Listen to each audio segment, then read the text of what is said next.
Hi, my name is Amir. I am a filmmaker at a student as well at al-Kalima. I'm a director and a cinematographer, and I will be graduating in a few months with my graduation film from the institution. Wonderful. Where did you grow up? I grew up here in the city of Ramallah. I was born here, and my mother is from Bethlehem, so my life was always back and forth, visiting family on both sides. So I kind of grew up in between, but this is my city. The chaotic yet somehow lovely Ramallah. Wonderful. And how did you find out about al-Kalima? And what was your high school background? I studied here at a local school, actually a very good school in Ramallah called French School. And when I graduated, I always thought I wanted to be a theater actor, and my hopes were very high, and I guess my standards for myself were a bit impossible. So I only applied to two of the best theater schools in London, and I went there and I did my auditions and got rejected because they accept 20 out of 2,000 maybe each year, and I didn't have any backup plans. So when I came back, I was supposed to study theater at al-Kalima, and the course was about to open, and a month before it started, the semester started, they told me that there aren't enough students to start a theater program. So they were like, you can try film in the meanwhile. And I had a large background with the theater. I had been doing theater all through my school years, and even after I graduated, I took some time to do some more. I was with a lovely local theater here called Ashtar, and I had a bit of interest in filmmaking, but I didn't think that that would be a path that I would take in my life.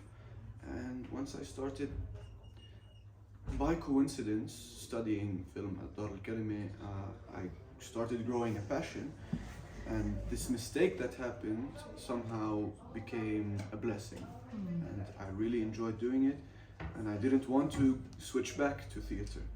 And slowly I turned from wanting to be an actor to wanting to tell my own stories. Well, it's all storytelling, isn't it? It is. Yeah, visual versus acting. That's Yes. awesome. So, how did you exactly find out about al-Kalima? How did I find out? I'm not sure. I think my mother had heard through someone that this institution exists, and Yeah. I didn't know anything about it, to be honest. And The rest is history. the rest is history. Thanks to mom. Thanks to mom. Okay, tell me about your experience at al-Kalima. What were some of the moments that were formative in terms of your time there, and what were the things that you really appreciated most about al-Kalima? I think for me, I always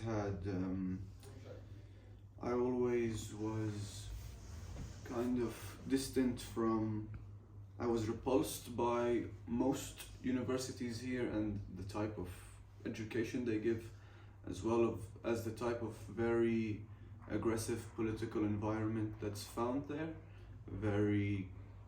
I don't know, I wasn't interested in that kind of traditional style of education, and I didn't find myself in any of the universities here. And when I went into al-Kalima, I also thought that I wouldn't stay there. I would want to study abroad. But it was such a warm incubator for young artists, and it had this more free soul with not many students, just the right amount, and the education was a bit more interactive and enjoyable. And that was great for me because I was never a systematic person in the things that I enjoyed doing. I was more creative and more open in the way I tackled things in life.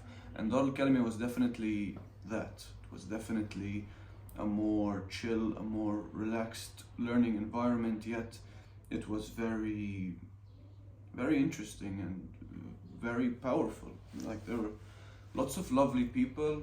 It's a collective space for young creatives and filmmakers and artists, and it's the only one. It's really the only. It's a special place, very It unique, definitely isn't is. it? Yeah. It's the only place in Palestine that gives that chance and that space for us to unite. And I'm so grateful for so many different people that I've met there, and the freedom to express that doesn't exist in most other universities or any. I think I was never told you cannot speak about a certain topic because it's taboo or unacceptable or such. I mean, there are limitations, but there wasn't anything I couldn't speak about, and that was refreshing. Can you finish the sentence? Because of Dar al-Kalima, I am able to in the future.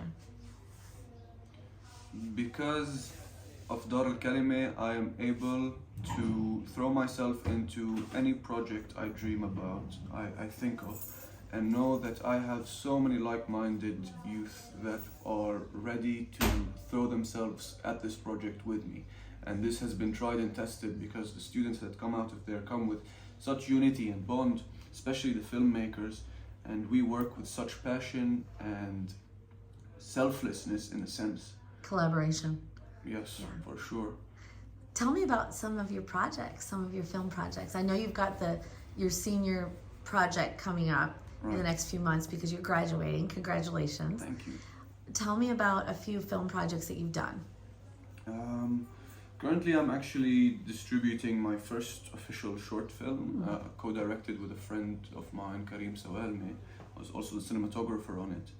And this is the first short film that we are officially putting out to the world. And it's been amazing, honestly.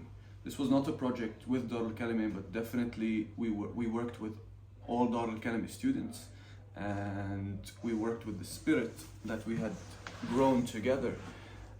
This project has had great success. It talks about, it's inspired by a story that happened about a year and a half ago in Palestine, where 6 prisoners were able to escape from the highest security prison probably ever, supposedly using a spoon. And that was the inspiration for the story, so we decided to create a short film, an experimental visual short, inspired by that through the perspective of the spoon as an inanimate object and the journey of creation to conclusion of that thing that represents so many people in its metaphor. And it's been having great success. We've opened in Toronto Film Festival, Toronto Palestine Film Festival, and we've been in many different festivals across the world. We were recently in Haifa Independent Film Festival, which was amazing to be screening with local filmmakers and lovely local artists. And I have 2 more upcoming short films, parts of my education. Where is that? Is that called The Spoon? It's called Just a Spoon. Just a Spoon. And how can our friends see that if they'd like to see it? I can send them a private link for sure. Perfect. That would be wonderful. I mean, it's still not public yet, but we can send it to all the lovely people that want to see I was it. actually talking to a Palestinian artist named Samia Halabi, who you might know of, and she referred to that incident, and she also painted something echoing that. So that sounds powerful. Yes. Looking forward to seeing it. So what was the other one? And I have 2 upcoming shorts that will be coming soon. One that I have shot also independently, but with all of the film students that we work together. And we've already shot that project about a year ago, yet the editing took a lot longer than I expected. But it's gonna be about a 15-minute short, and it's about an analog photographer that finds herself in a loop of privacy or of a lack thereof privacy. And it talks about how our world is kind of you're always watched, and you're always part of the watching, whether you like it or not, or whether you intend to or not. We're all part of this somehow voyeurist. And even more so being under the occupation, Of course. right? So that was my next question. How has the occupation impacted you in your, decision to become a filmmaker? And how has it affected your life just as a human being? I think how it has affected my life, you can get that answer from many different people, and there will be many similarities and many differences. I think that some expectations from people that are less knowledgeable would expect it to be a war zone here. It's not exactly that all the time. No, it's a lot deeper and more complex than that, and it goes into details of every life, everyday life, how you move, how you speak, the education, the transportation, the mentality, everything is kind of structured within that colonialist occupation. And sometimes, yes, there are front lines and it gets very bloody, yet you are not exempt from it in whatever daily activity you do. And I think for me, I wouldn't have been an artist maybe if it wasn't for the conflict that we live in. I think it's an essential part of what makes me want to be a filmmaker, what makes me want to tell these untold stories in different ways and from my own personal perspective as well. I think that's the biggest drive for me all the time when I'm making movies. Even if my movies are not political directly, not all of them will be for sure. I don't want to be stamped as a Palestinian filmmaker, and that's it. Because You're telling human stories. I'm telling human stories from a very specific perspective, perhaps, but I try to make them universal in a sense where everybody can relate. That's why we made Just a Spoon to be a silent film, where there is no dialogue involved. And it's all about the emotion and the journey audio-visually without having to explain things in dialogue. You can feel it, whoever you are. And I think that's the type of stories that entice me and want me to, and make me thrive for it. That's wonderful.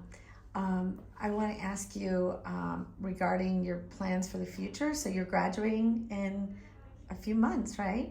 Yes. And so, what is your dream? Is your dream to be a filmmaker? How do you want to use your voice in the world?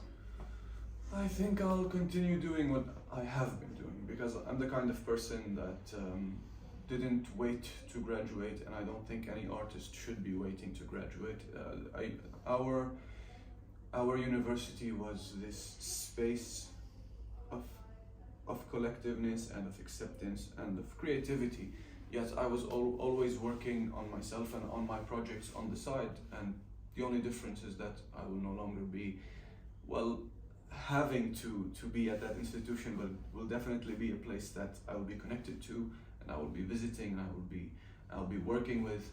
Yet I'll continue doing what I've been doing. I'll be making film, I'll be making art, I'll be trying to make these stories reach people all over the world, and I see myself as a filmmaker, yes, I see myself as a director and a writer, and I want to tell my stories and of many other things, but for now this is my passion. I want to tell you that we at Bright Stars of Bethlehem, we have many friends and we all care about you. We're excited for you, we're proud of you, and we're excited to hear your voice in the world. It's an important voice. So congratulations on your upcoming graduation. Thank you. And we wish you well. Thanks so much.